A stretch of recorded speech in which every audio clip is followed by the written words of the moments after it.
السلام علیکم ورحمۃ اللہ وبرکاتہ۔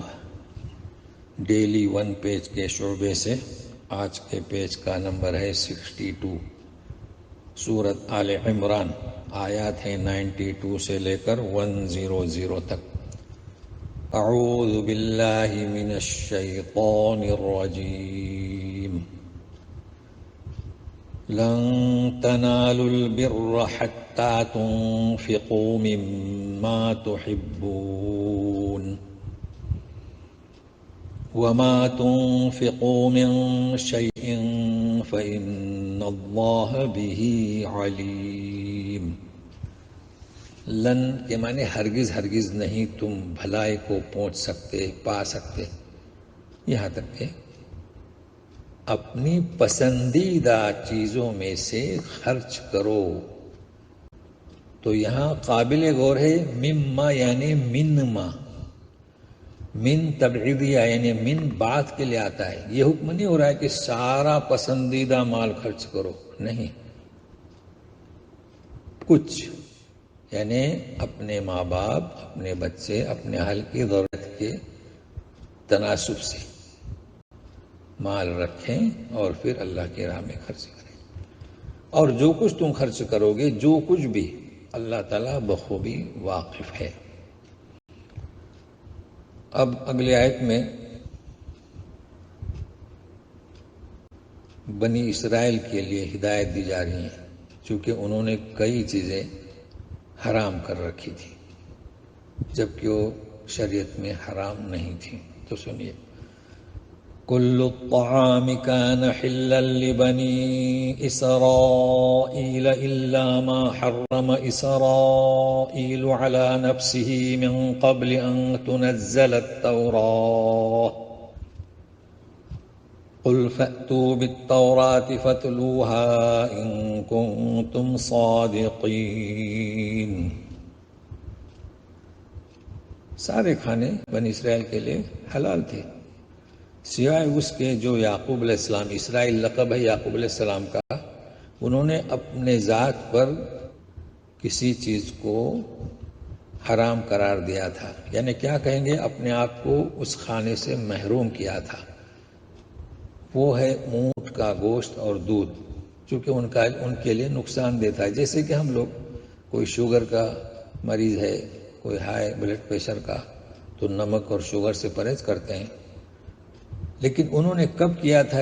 قبل اس کے کہ تورات نازل ہو۔ اس لیے کہ تاریخ بنی اسرائیل آپ جانتے ہیں کہ یعقوب علیہ السلام کے 12 بیٹے اور وہ بھی خود سب پہنچے تھے مصر، پھر وہاں پر نسل بڑھی اور پھر موسیٰ علیہ السلام بنی اسرائیل کی اصلاح کے لیے تشریف لائے، پھر تورات اتری۔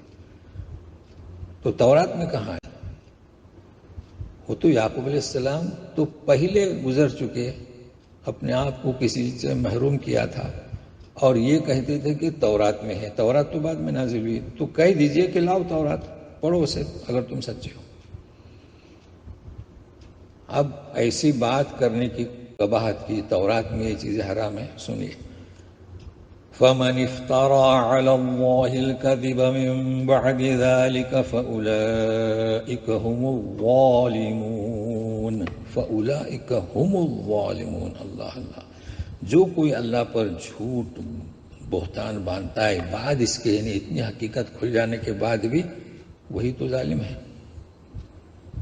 قُلْ صَدَقَ اللَّهُ فَاتَّبِعُوا مِلَّةَ إِبْرَاهِيمَ حَنِيفًا وَمَا كَانَ مِنَ الْمُشْرِكِينَ۔ کہہ دیجئے کہ اللہ نے سچ فرمایا، مطلب بنی اسرائیل جو کہتے ہیں وہ جھوٹ، لہٰذا پیروی کرو ابراہیم کی صفت حنیف، جو یکسو تھے ان کی شریعت کی۔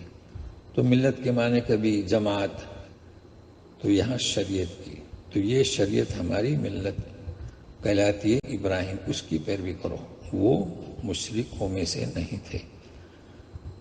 اب ذکر ہو رہا ہے مکہ شریف کا، اور مکہ شریف میں جو کعبہ ہے اس کا۔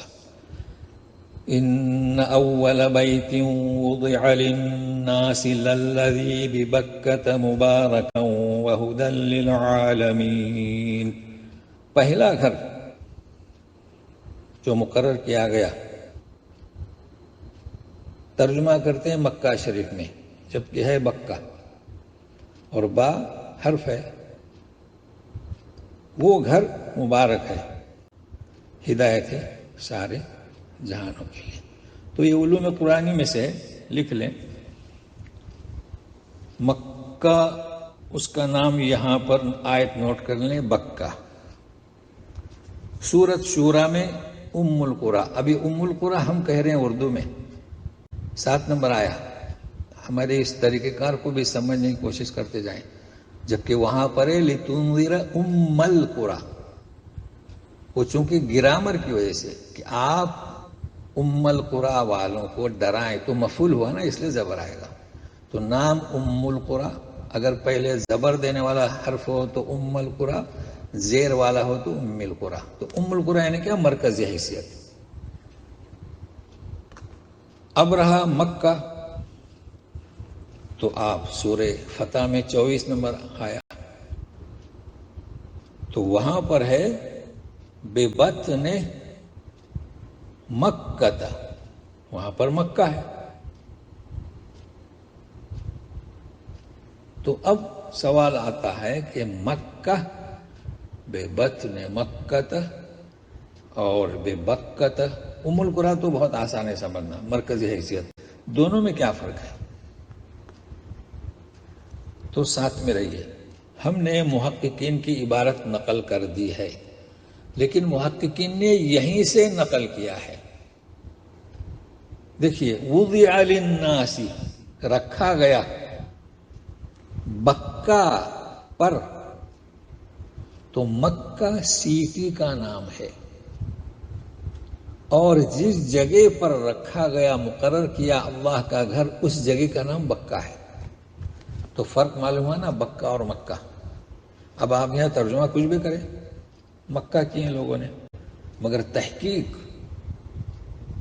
کیا ہے کہ بکہ جہاں پر رکھا گیا گھر، اور وہ بکہ کہاں ہے؟ مکے میں. تو بعض دفعے نتیجہ والا ترجمہ کر دیا جاتا ہے. فیہ آیات بینات مقام ابراہیم ومن دخلہ کان آمنا وَلِلَّهِ عَلَى النَّاسِ حِجُّ الْبَيْتِ مَنِ اسْتَطَاعَ إِلَيْهِ سَبِيلًا وَمَنْ كَفَرَ فَإِنَّ اللَّهَ غَنِيٌّ عَنِ الْعَالَمِينَ. اس میں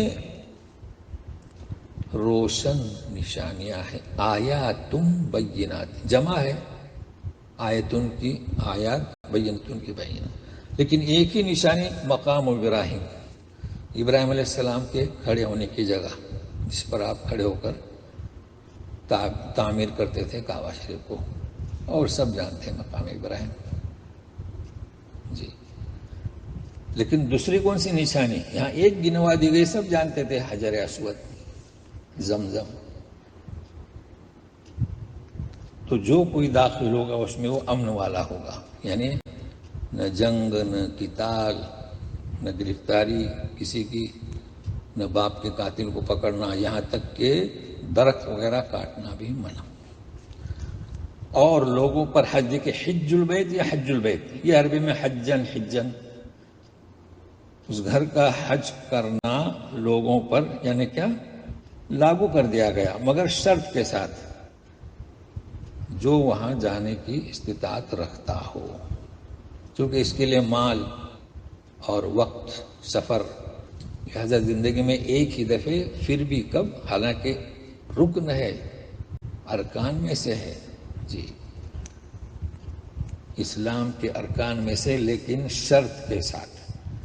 اب اس کے بعد جو بھی انکار کرے تو اللہ تعالیٰ سارے جہاں سے بے نیاز ہیں، انہیں تو کسی کی ضرورت نہیں.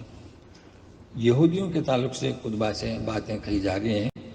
قُلْ يَا أَهْلَ الْكِتَابِ لِمَ تَكْفُرُونَ بِآيَاتِ اللَّهِ وَاللَّهُ شَهِيدٌ عَلَى مَا تَعْمَلُونَ. اہل کتاب، کیوں اللہ کی آیتوں کا انکار کرتے ہو؟ اور اللہ خود جانتا ہے تمہاری کرتوتوں کو، خوب واقف ہے. قل يا أهل الكتاب لم تصدون عن سبيل الله من آمن تبغونها عوجا وأنتم شهداء وما الله بغافل عما تعملون. اہل کتاب کیوں روکتے ہو اللہ کی راہ سے؟ من آمن، جو کوئی ایمان لاتا ہے تو اس میں کجی تلاش کرتے ہو. واو حالیہ، جبکہ تم خود جانکار ہو، یعنی جانتے ہو کہ یہ دین سچا و پکا دین ہے. تو سنو، تمہاری کرتوتوں سے اللہ بے خبر نہیں ہے. یا ایھا الذین آمنوا ان تطیعوا فریقا من الذین اوتوا الکتاب یردوکم بعد ایمانکم کافرین. اب ایمان والوں کو نصیحت ہے کہ ایمان والوں، اگر تم اہل کتاب میں سے کسی جماعت کی پیروی کرو گے، اطاعت کرو گے، تو وہ تو تمہیں دیکھا، یردوکم یعنی مرتد، کافرین کافر، تو تمہارے ایمان لانے کے بعد وہ تمہیں مرتد اور کافر بنا دیں گے.